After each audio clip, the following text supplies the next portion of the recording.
Good morning to all of you. देखिए आज अपन लोग जिसमें कूलाम्ब नियम के ऊपर कुछ और एक दो न्यूमेरिकल के बारे में डिस्कस करेंगे।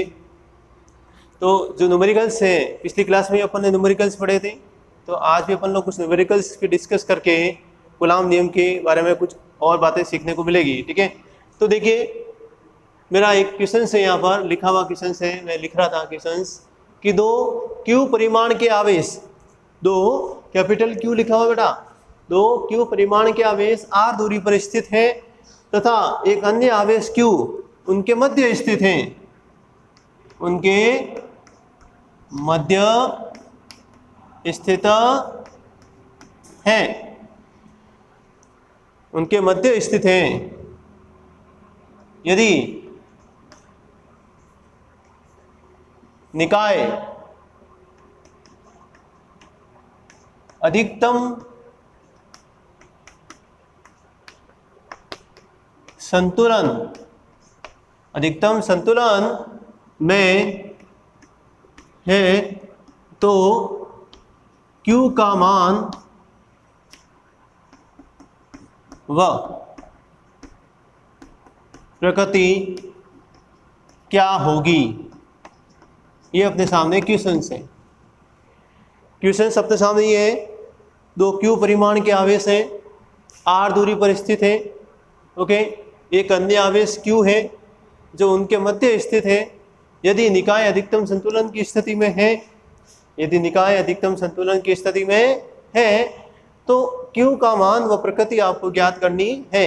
देखिए आंसर इसका किस टाइप से अपन लोग करेंगे सॉल्यूशन। देखिए लास्ट क्लास में अपन लोगों ने एक संतुलन की स्थिति वाला क्वेश्चंस भी किया था, तो आज देखिए इस चीज़ को पढ़ने की कोशिश करते हैं अपन लोग। और एक क्वेश्चन संतुलन का किया हुआ है तो एक क्वेश्चन और करवा रहा हूं ताकि बात क्लियर हो जाए।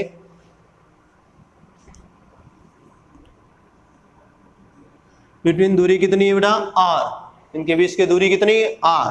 अब देखिए आपको कहा है कि तीसरा आवेश, देखो q परिमाण के दो आवेश हैं, कितनी दूरी पर स्थित है, तो अपन ने डायग्राम में बना दिया। एक अन्य आवेश q है, एक अन्य आवेश q है जो इनके मध्य स्थित है, बिल्कुल सेंटर पॉइंट पे। इसका मतलब ये भी r/2 और ये भी क्या होगा r/2 होगा। ठीक है, अब बात करते हैं। देखिए a और इसको b पॉइंट ले लेता हूँ, ओके, और इसको c पॉइंट दे देते हैं। ठीक है, a b और c point, a point b point और c पॉइंट। अब बेटा मेरी बात ध्यान से सुनो, देखो ये q आवेश जो है, a पर जो स्थित आवेश q है वो b पर स्थित आवेश q को क्या करेगा, प्रतिकर्षित करेगा। ठीक है ना। कैसे पता चला बेटा कि ये समान प्रकृति के आवेश हैं, तो इसका मतलब ये इसको क्या करेगा, प्रतिकर्षित करेगा। प्रतिकर्षित करने का मतलब ये इसको बाहर फेंकेगा। ठीक है ना, तो ये इसको ऐसे बाहर फेंकेगा इसकी तरफ, इस q को, तो ये निकाय असंतुलन में हो जाएगा। अपन को तो संतुलन की स्थिति चाहिए। किसकी स्थिति चाहिए, संतुलन की स्थिति चाहिए। और संतुलन की स्थिति में क्या होता है कि निकाय पर परिणामी बल क्या होते हैं, 0 होते हैं। इसका मतलब ये है कि ये अगर आवेश को इधर प्रतिकर्षित कर रहा है ये वाला, तो कहीं ना कहीं इसको कोई ना कोई इधर आकर्षित करे तो ये आवेश वहीं रहेगा और संतुलन स्थिति में बना रहेगा। ठीक है ना। तो इसके लिए होना क्या चाहिए कि अपने पास एक वर्ड है यहाँ पर कि Q का प्रकृति क्या होगी। अब Q की प्रकृति का डिसाइडेशन ऐसे करेंगे कि ये Q अगर पॉजिटिव है, पॉजिटिव में प्रतिकर्षण हो रहा है, इसका मतलब ये इसका एक विपरीत प्रकृति का आवेश होगा, तभी ये इसको आकर्षित कर पाएगा। ये इससे एक विपरीत प्रकृति का आवेश होगा, जैसे ये धनात्मक है। ठीक है, मैंने कहा कि ये दोनों, ये धनात्मक Q है और ये धनात्मक Q है, जो ये इसको क्या कर रहा है, प्रतिकर्षित कर रहा है, ये वाला। ठीक है, अब यहाँ पर एक आवेश Q और है। अब ये Q आवेश कैसी प्रकृति का होगा ताकि ये इसको अपनी स्थिति में बनाए रख सके। अब इसको स्थिति में बनाए रखने के लिए बल तो किधर लगना चाहिए, इधर लगना चाहिए, क्योंकि एक बल इधर लग रहा है, एक इधर लगेगा, तभी तो इस अपनी स्थिति को बनाए रख पाएगा। या फिर कहूँ कि जितना बल इधर हो उतना ही बल इधर हो, तभी नेट फोर्स क्या होगा, 0 होगा। तो इधर का बल जो है कैसे या कौन लगाएगा, ये वाला। और ये कब लगा पाएगा, जब ये पॉजिटिव है तो ये कैसा चार्ज हो, नेगेटिव चार्ज हो। ठीक है। मेरा कहने का मतलब है कि ये जो आवेश होगा वो इस आवेश की विपरीत प्रकृति का होगा, इन आवेशों की विपरीत प्रकृति का होगा, तभी यह उस आवेश को आकर्षित करेगा और निकाय संतुलन में आ जाएगा। ठीक है, तो इस टाइप का है। देखिए मैं कुछ लिखता हूं बात।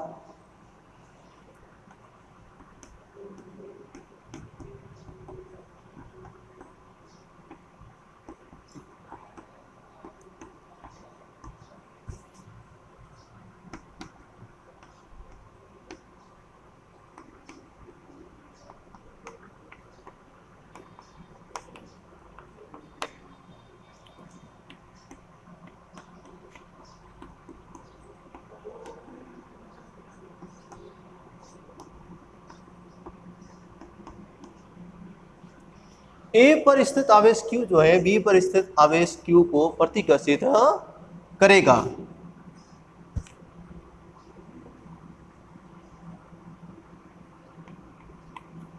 निकाय की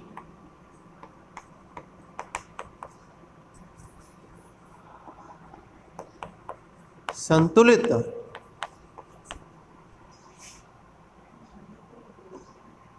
स्थिति के लिए, निकाय की संतुलित स्थिति के लिए आवेश Q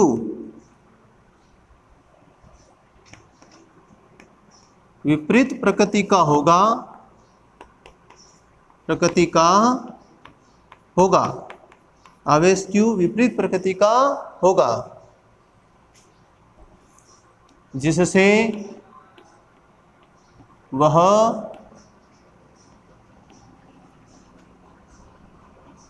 बी पर स्थित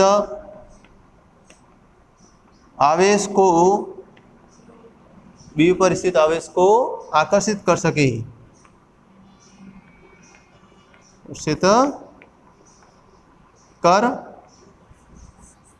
आकर्षित कर सके और निकाय संतुलन में रहे,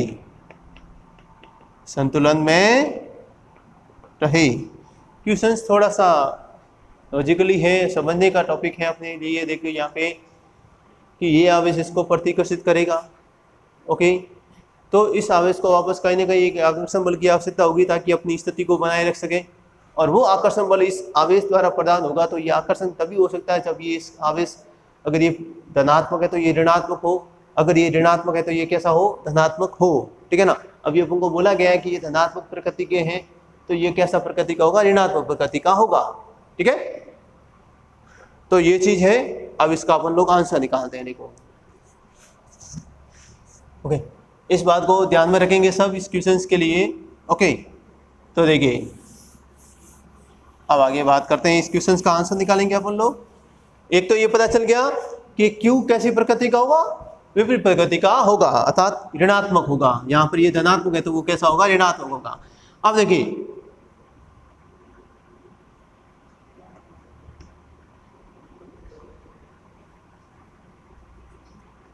बी पर स्थित आवेश पर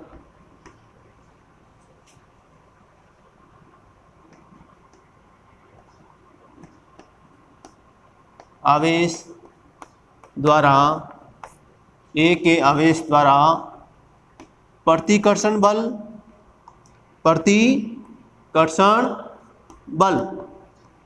ये किसके बराबर होगा, ये बराबर होगा Q द्वारा B पर लगने वाले आकर्षण बल के बराबर, आकर्षण बल के बराबर।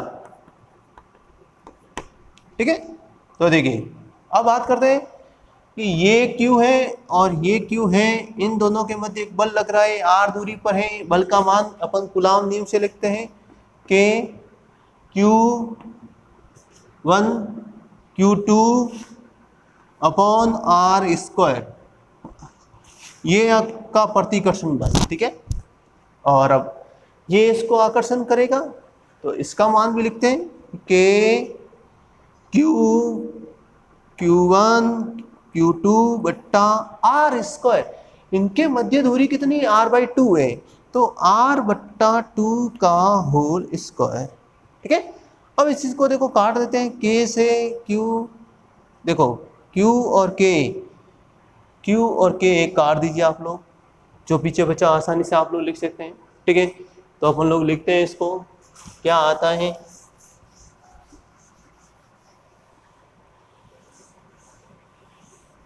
देखिए थोड़ा इसको ऊपर अपन सॉल्व करते हैं, ओके। तो अपने पास क्या बच गया, Q/R स्क्वायर, ठीक है। इधर क्या बचा, capital Q, sorry small q बट्टे में ये इसका स्क्वायर है, तो R स्क्वायर बट्टे में 4 कहाँ चला गया बेटा, ऊपर चला गया, ठीक है। तो अब देखो ये भी ये से कैंसिल आउट हो गया, और Q की वैल्यू कितनी आई, Q की वैल्यू आई Q/4, ओके। तो Q का मान तो अपन ने निकाल दिया था, ठीक है ना, चूंकि Q कैसी प्रकृति का है, विपरीत प्रकृति का है, इसलिए वास्तव में Q का मान क्या होगा, Q/4 होगा, ठीक है। ये इसका आंसर है, ठीक है। तो जो मध्य में आवेश रखा जाएगा उस आवेश का मान कितना होगा, Q/4, ओके। और माइनस क्या बता रहा है, ये बता रहा है कि ये ऋण आवेश होगा अगर कैपिटल Q धन आवेश है तो, ठीक है। ये टाइप का क्वेश्चन था आपके सामने। और देखिए कुछ क्वेश्चंस, अभी कुछ बात बढ़ते हैं और देखिए कुछ टॉपिक बढ़ते हैं, क्वेश्चंस खूब सारे हो गए। टॉपिक क्या है अपना, तो देखिए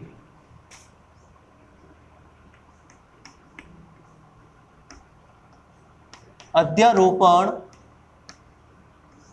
का सिद्धांत।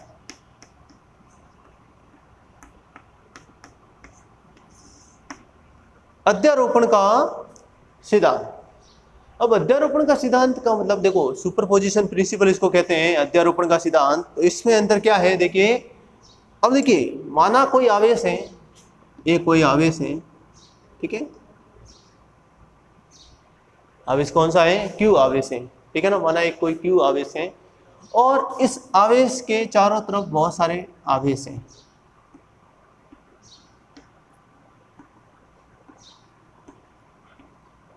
इस आवेश के चारों तरफ क्या है बेटा, बहुत सारे आवेश रखे हुए हैं, ठीक है। थोड़ा दूर दूर बना सकते हैं आराम से, कोई दिक्कत नहीं है, ओके। अब जैसे ये Q1 है आपका, ये Q2 है आपका, ये Q3 है, ये Q4 है, और ये मैं Qn तक बोल देता हूँ, ठीक है ना। ऐसे बहुत सारे आवेश होंगे, इसलिए एक मैंने नोटेशन क्या ले लिया, Qn ले लिया, क्या ले लिया, Qn। अब देखो इस बात को, देखिए अध्यारोपण का सिद्धांत ये कहता है कि किसी आवेश पर लगने वाले बल, किसी आवेश पर लगने वाला परिणामी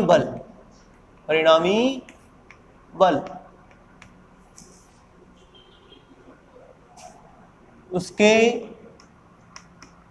चारों ओर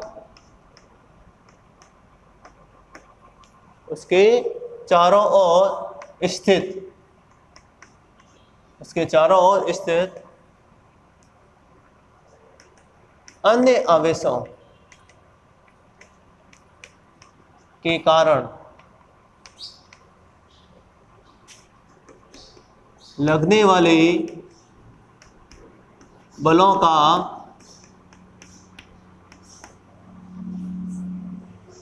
का सदिश योग होता है।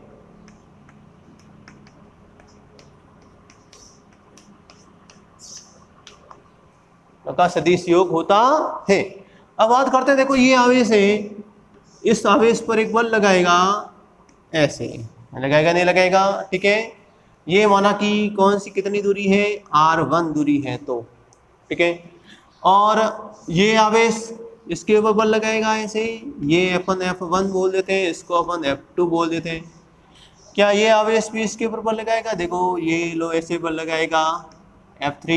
ये दूरी आवेशों के मध्य की दूरी अपन R2 ले लेते हैं, ये आवेशों के मध्य की दूरी क्या लेते हैं अपन R3। इसी प्रकार ये दूरी ले लो, चलो ये इसके ऊपर एक बल लगा रहा है, ठीक है, ये ऐसे, ये अपन इसको F4 बोल देते हैं और ये दूरी R4 बोल देते हैं। इसी प्रकार एक लास्ट वाला आवेश और है, ठीक है, ये वाला, इसको डैश डैश करके कर देते हैं, ठीक है।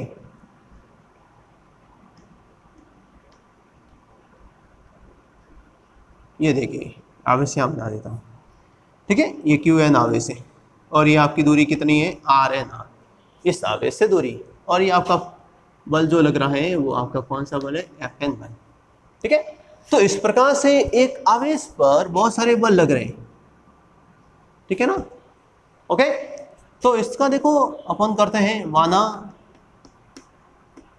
आवेश Q के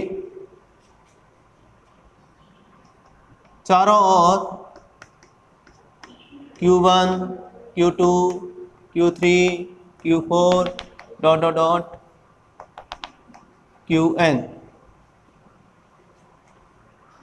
QN आवेश स्थित है।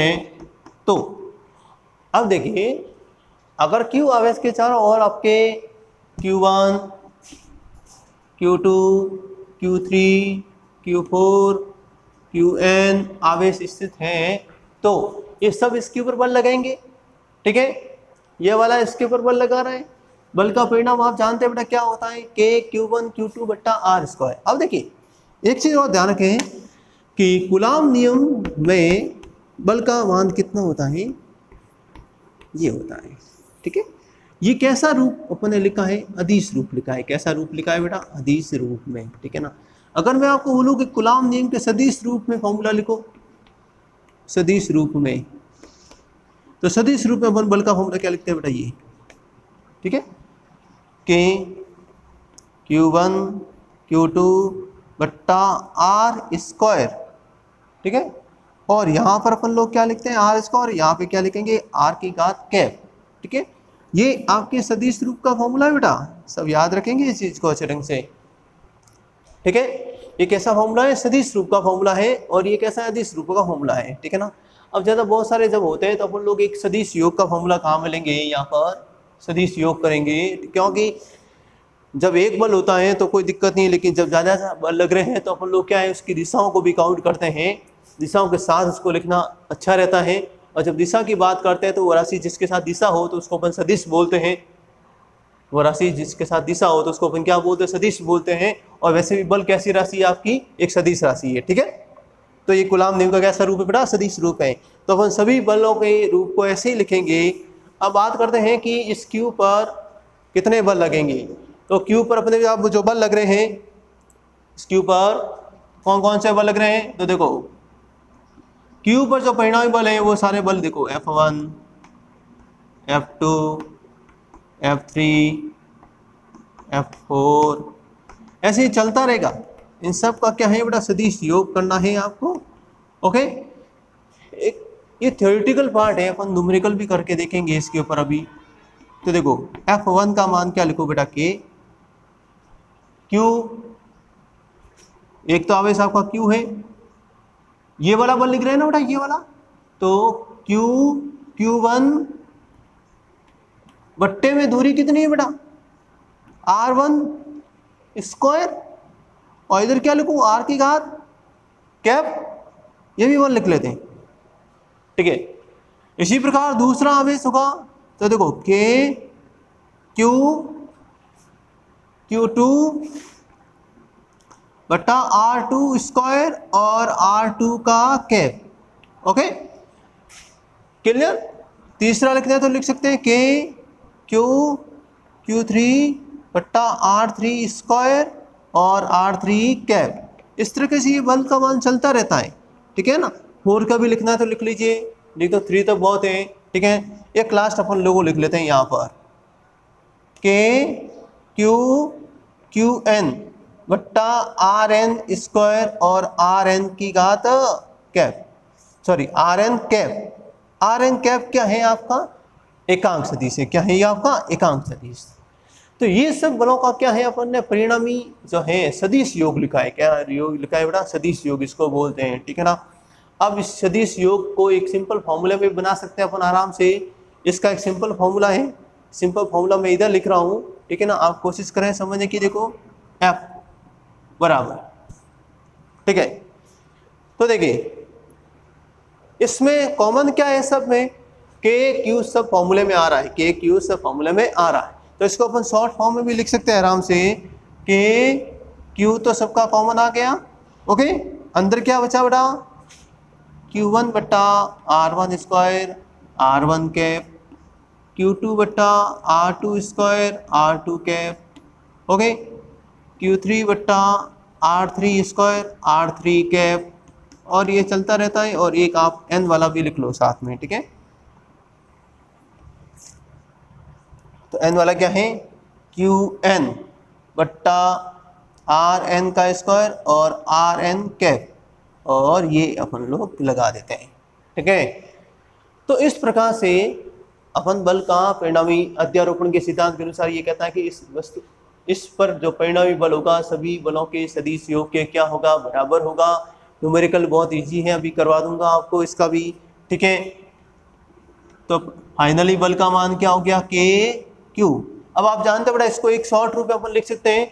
ये सब योग हो रहा है और आप लोगों ने गणित में पढ़ रखा है, इसको एक सिग्मा से डिनोट करते हैं। सिग्मा सब में एक ही फॉर्म है बेटा, क्यू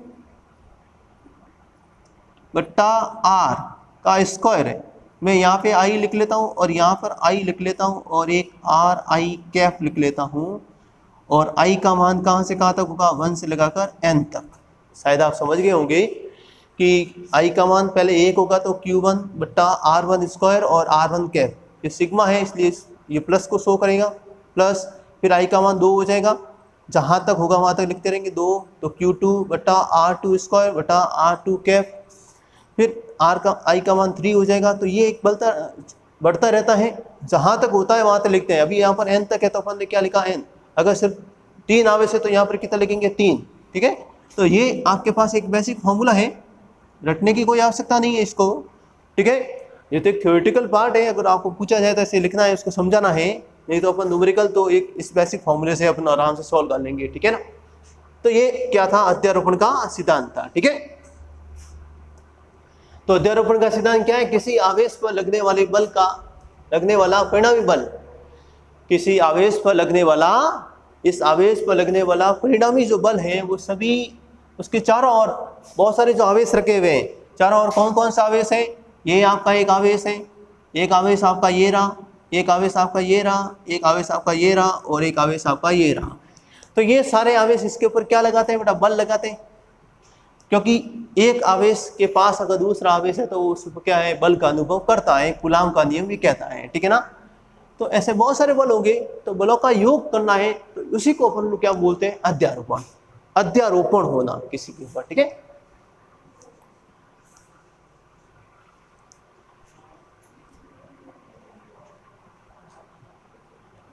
और ये सदिश योग करके, ठीक है। ये कूलाम के नियम का कैसा फॉर्मूला है बेटा? ये सदिश रूप का सूत्र है। सदिश रूप का सूत्र क्या होता है? सदिश रूप का सूत्र होता है ये आपके के Q1 Q2 बट्टा आर स्क्वायर और आर कैप, ये सदिश रूप का सूत्र होता है। अभी आपको थोड़ी देर पहले मैंने पढ़ा दिया था, ठीक है। इसी बेसिक पर एक न्यूमेरिकल कर रहा हूँ आपको, इसी बेसिक पर एक न्यूमेरिकल देख लीजिए तो आपको चीज समझ में आ जाएगी। इस बेसिक पर न्यूमेरिकल देखिए, तो इस बेसिक पर न्यूमेरिकल जो है आपका,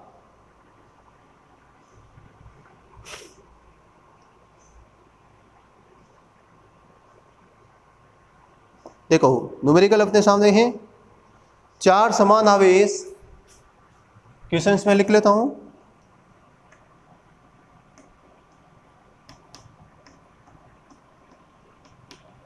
समान आवेश प्रत्येक 2 माइक्रोकूलम। प्रत्येक का मान कितना है बेटा? प्रत्येक 2 माइक्रोकूलम का के एक्स अक्ष पर स्थित है,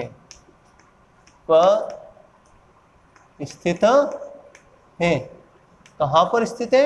एक्स अक्ष पर 4 आवेश स्थित है और चारों का मान कितना है? 2 माइक्रोकूलम, ठीक है ना। जो आपस में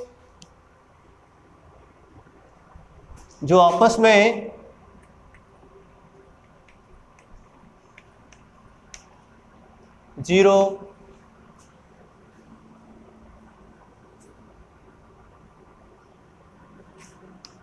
2 4 6 सेंटीमीटर दूरी पर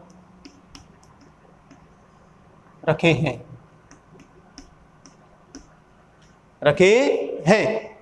ठीक है। या 0 2 4 और 8 सेंटीमीटर की दूरी पर रखे हैं। आपको ये बताना है कि 2 सेंटीमीटर जो दूरी पर आवेश है, 2 सेंटीमीटर दूरी पर स्थित आवेश पर परिणामी बल ज्ञात करो। परिणामी बल ज्ञात करो, ये क्वेश्चन, ठीक है। ये अध्यारोपण पे आधारित क्वेश्चन ही है आपका। अध्यारोपण का जो सिद्धांत अभी पढ़ा था अपन ने, उसी सिद्धांत पर ये क्वेश्चन है। तो क्वेश्चन को देखिए आपके सामने। देखिए 4 समान आवेश है और कहां पर स्थित है? आपके एक्स अक्ष पर स्थित। कहां पर स्थित है? एक्स अक्ष पर। और प्रत्येक आवेश का मान कितना है? 2 माइक्रोकूलम, ठीक है। तो देखिए ये मैंने एक्स अक्ष बना दिया। कैसी अक्ष है ये? एक्स अक्ष, ठीक है। एक्स अक्ष पर देखो ये आपका, ये अपन पोजिशन रख लेते हैं, ये 0 सेंटीमीटर, यहाँ पर 2 सेंटीमीटर, यहाँ पर आपका 4 सेंटीमीटर, ओके। और यहाँ तक आपका क्या है? ये 8 सेंटीमीटर, सही है क्या? ओके। यहाँ पर भी आपका 2 माइक्रोकूलम आवेश है, यहाँ पर भी आपका 2 माइक्रोकूलम है, यहाँ पर भी आपका 2 माइक्रोकूलम आवेश है और यहाँ पर भी आपके 2 माइक्रोकूलम आवेश है। अब आपको ये बोला गया है जो 2 सेंटीमीटर दूरी पर है, देखो 2 सेंटीमीटर दूरी पर स्थित आवेश, देखो ये दूरी जो है कहाँ से ली गई है? यहाँ से ऐसे ली गई है, ठीक है। यहाँ से दूरी काउंट की गई है, इसको अपन लोग क्या बोल रहे हैं? एक्स, और ये क्या है आपका? वाई अक्ष, ठीक है। ये मूल बिंदु है जे, ठीक है ना। ओके, तो यहाँ से ये 0 दूरी होती है, फिर ये आपके 4 हो जाएगी, ओके, इस प्रकार से। तो देखिए यहाँ पर स्थित आवेश जो है, यहाँ पर जो स्थित आवेश है उस पर अपन को परिणामी बल ज्ञात करना है। अब बात करते हैं, देखो इस आवेश पर परिणामी बल ज्ञात करना है, तो एक तो आवेश ये रहा, इसके चारों तरफ एक आवेश ये रहा और इसके चारों तरफ एक आवेश ये रहा, ठीक है। ये आवेश समान प्रकृति के, इसका मतलब ये इसको प्रतिकर्षित करेगा, ये बल किधर लगाएगा? इधर। देखो 0 सेंटीमीटर दूरी पर स्थित जो आवेश है वो इसका किधर बल लगाएगा? इस दिशा में, ओके। और 4 सेंटीमीटर दूरी पर स्थित आवेश जो बल लगाएगा वो किधर लगाएगा? उस दिशा में, ठीक है। क्योंकि समान प्रकृति का, तो ये इसको क्या करेगा? प्रतिकर्षित करेगा। ये भी इधर बल लगाएगा, किधर लगाएगा? इधर लगाएगा। अगर ये विपरीत प्रकृति के हो गए तो आकर्षण होगा, नहीं तो क्या करेंगे? प्रतिकर्षित करेंगे दूसरे को, ठीक है ना। तो देखिए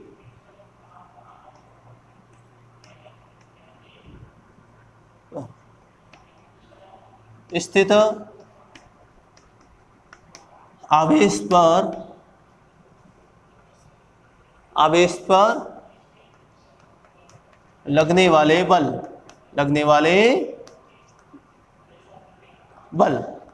तो लगने वाले बल कौन कौन से हैं? देखो एक तो अपन कह देते हैं, पहला बल तो अपन ये कह देते हैं 0 सेंटीमीटर पर स्थित आवेश के कारण, तो 0 सेंटीमीटर पर स्थित आवेश के कारण ये बल अपन F1 बोल देते हैं। ओके, बल का मान क्या होगा K, Q1 कितना है 2 माइक्रो कूलम। देखिए आवेश का मान कितना है बेटा 2 माइक्रो कूलम। माइक्रो का मतलब कितना होता है 2 × 10⁻⁻⁶ कूलम। ठीक है, माइक्रो का मतलब कितना होता है 10⁻⁻⁶। तो 2 × 10⁻⁻⁶। फिर दूसरा आवेश भी क्या है बेटा आपका 2 × 10⁻⁻⁶ के Q1 Q2 बट्टे में r²। इसके मध्य की दूरी कितनी है, यहाँ पर 0 है, यहाँ तक 2 आ गया तो ये दूरी कितनी होगी 2 ही तो हुई। लेकिन 2 किस में है सेंटीमीटर में, किस में है आपका सेंटीमीटर में। तो 2 × 10⁻⁻² का होल स्क्वायर। बात समझ में आ रही है। आप देख लीजिए ये एक आवेश पर बल लगाएगा इधर के Q1 Q2 बट्टा r²। इसी प्रकार दूसरा बल लगेगा बेटा ओके 4 सेंटीमीटर पर स्थित आवेश के कारण तो 4 सेंटीमीटर पर स्थित आवेश के कारण जो बल लग रहा है वो कौन सा बल है आपका F2। और उस बल का मान कितना होगा देखो एक चीज और इसके साथ में ये बल लिख लिया आप लोगों ने, क्योंकि अपन को बल के साथ दिशा भी काउंट करनी। ये इधर लग रहे हैं तो देखिए मैं यहाँ पर दिशा के लिए एक एकांक सदिश ले रहा हूँ। एक्स दिशा में जो एकांक सदिश लेते हैं 11वीं क्लास में पढ़ा हुआ है आपके। एक्स दिशा में जो एकांक सदिश होता है वो i कैप, वाई दिशा में जो होता है j कैप और z दिशा में जो होता है वो k कैप लेते हैं। तो यहाँ अपन एकांक सदिश नोटेशन ले लेते हैं i कैप इस दिशा में लग रहा है। ये बल किस दिशा में लग रहा है इस दिशा में लग रहा है, ठीक है ना, इसीलिए। तो देखिए दूसरा बल के Q1 कितना है आपका, Q2 आवेश के मान तो उतनी है आपके सामने, लेकिन बट्टे में r²। अब इनके मध्य दूरी कितनी है देखो, इनके मध्य की दूरी यहां से यहां तक 4 है, यहां से यहां तक 2 है, तो ये कितना बच गया 2 ही तो बचा आपका × 10⁻² का होल स्क्वायर। अब बात करते हैं कि ये बल किधर लगेगा बेटा, इस दिशा में लगेगा। अगर अपन ने इधर i कैप एकांक सदिश लिया है दिशा के लिए तो इधर मैं क्या लूंगा -i कैप दिशा के लिए, क्या लूंगा बेटा -i कैप।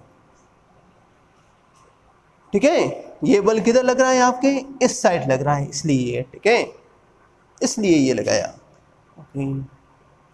आगे देखिए एक बल और लगेगा, ठीक है, वो बल कौन सा, ये बल लगाएगा, ये आवेश लगाएगा। तो थोड़ा अपन लोग मिटा देते हैं इस चीज को, सुविधा के लिए अपन लोग इसको मिटा देते हैं। तो देखिए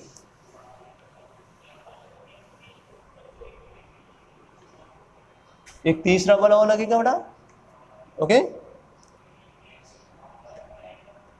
8 सेंटीमीटर पर आवेश के कारण,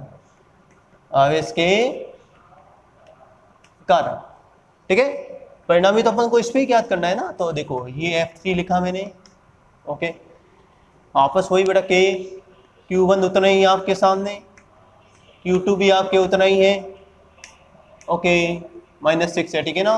बट्टे में अब दूरी कितनी देखो, इस आवेश के मध्य की दूरी कितनी है देखो, यहां से यहां तक 2 है और यहां से यहां तक कितना है 8 है।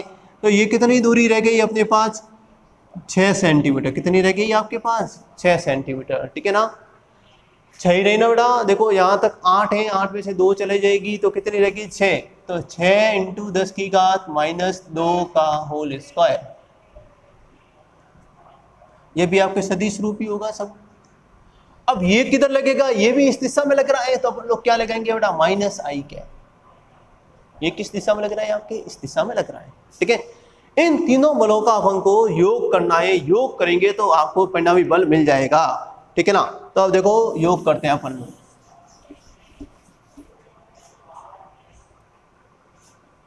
अब देखिए इस पर परिणामी जब योग करेंगे तो योग क्या आएगा आपके पास, परिणामी बल आपके सामने क्या आएगा, परिणामी बल आपके सामने आएगा देखो F बराबर F1 F2 F3, ठीक है। F बराबर देखो अपन तीनों के मान लिखेंगे, तीनों के मान लिखोगे थोड़ा सही करते हुए लिख लो बेटा। F1 का मान लिख रहे हैं K, देखो ये गुणा कर दें 2 × 2 कितना हो गया 4, और ये 10 की घात 6 और 10 की घात 6 माइनस में तो जुड़ जाएंगे, तो K ये 4 और ये 10 की घात -12 बट्टे में देखो क्या आ गया, 2 का स्क्वायर कितना होता है 4 × 10 की घात -4 और ये I कैप। ठीक है, थोड़ा इसको सॉल्व करके लिख लिया। इसका भी ऐसे ही लिखेंगे, आप देखेंगे तो इतना ही आएगा, सेम ही आएगा। इसका भी सॉल्व किया हुआ है थोड़ा मैंने, ओके।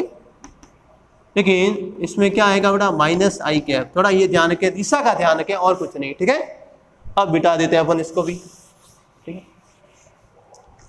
ये भी इतना ही आएगा, मैंने लिख लिया, गुणा कर दिया, 2 से 4 हो गया, 10 की घात -6, 10 की घात -6, 10 की घात -12 बन गया।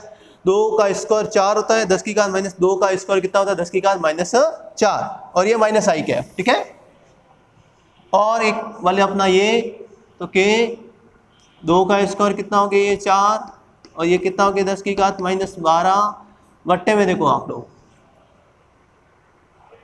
6 का स्क्वायर कितना होता है, और ये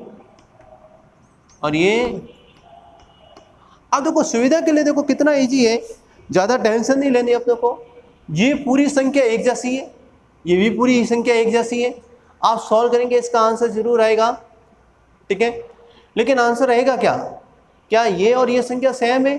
फर्क किसका है? दिशा का, एक प्लस की है और एक माइनस की दिशा है। इसका मतलब ये तो आपस में क्या हो जाएंगे, पूरे क्या हो जाएंगे, कैंसिल आउट हो जाएंगे।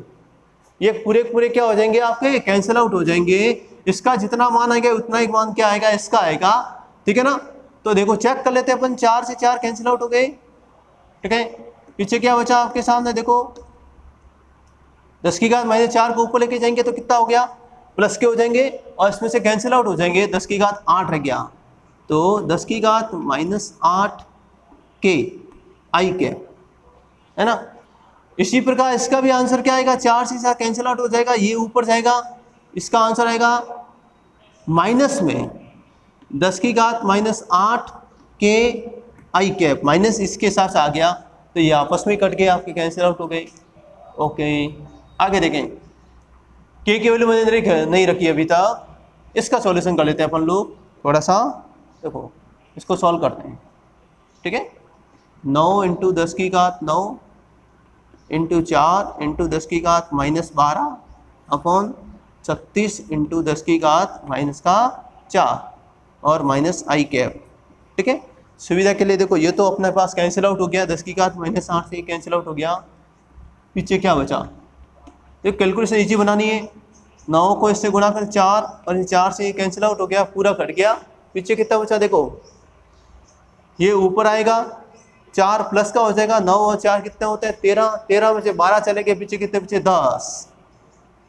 समझ में आ गया ना आपको। देखो 4 ऊपर आएगा, 9 और 4 13 होता है, 10 की घात 13, 10 की घात 13 में से 10 की घात माइनस के 12 चले गए, तो 10 की घात 1 ही बची ना, तो 10 माइनस का I कैप न्यूटन। ठीक है, -I कैप का मतलब ये है, आप देखा हो तो ये जो आवेश थे, ठीक है, 0 सेंटीमीटर, 2 सेंटीमीटर पर, 4 सेंटीमीटर पर और 8 सेंटीमीटर पर, तो इस आवेश पर जो परिणामी बल लग रहा है वो किस दिशा में लग रहा है बेटा, ये परिणामी बल इस दिशा में लग रहा है, और कितना लग रहा है 10I कैप। I कैप का मतलब x दिशा में लग रहा है। I कैप आपको क्या बता रहा है कि x दिशा में लग रहा है, कितना लग रहा है 10I कैप, और दिशा कैसी रहेगी, इस दिशा में रहेगी। ठीक है ना, माइनस आपको क्या दिखा रहा है, दिशा दिखा रहा है। ठीक है, तो ये आपके पास परिणामी बल का मान हो गया इस पर। इस क्वेश्चन को आप लोग देखना आराम से, 1-2 बार क्वेश्चन को करने की कोशिश करना। ठीक है, बहुत अच्छा क्वेश्चन है ये, एक बार आप तसल्ली से इस क्वेश्चन को देखें। अपन को इस क्वेश्चन पे इस पे परिणामी बल निकालना था, तो अध्यारोपण का सिद्धांत लगाते हैं। अध्यारोपण के सिद्धांत में सारे बलों का देखते हैं कौन कौन सा बल किस दिशा में लग रहा है, और फिर उनका क्या करते हैं अपन लोग, योग करते हैं, एज जिसे अपन बीजगणित योग या सदिश योग कहते हैं। ठीक है ना, और एक लास्ट आंसर अपन लोग इस तरीके से निकालते हैं। कैलकुलेशन देखना थोड़ा सा, ये मैंने देखा कि ये आंसर मेरा 10 की घात -8I के की वैल्यू मेरे को रखने की जरूरत नहीं है, I कैप ऐसे रख दिया मैंने इसको, और ये इसके हिसाब से ये माइनस में आ जाएगा, तो ये तो आपस में कैंसिल आउट हो गया, ज़्यादा सॉल्व करने की आवश्यकता नहीं है, तो इसको सॉल्व करके देख लीजिए, ठीक है ना। सभी का बहुत बहुत धन्यवाद, शुक्रिया। नेक्स्ट क्लास में और अपन लोग कुछ अच्छी बातें और आगे इस टॉपिक के बारे में पढ़ेंगे।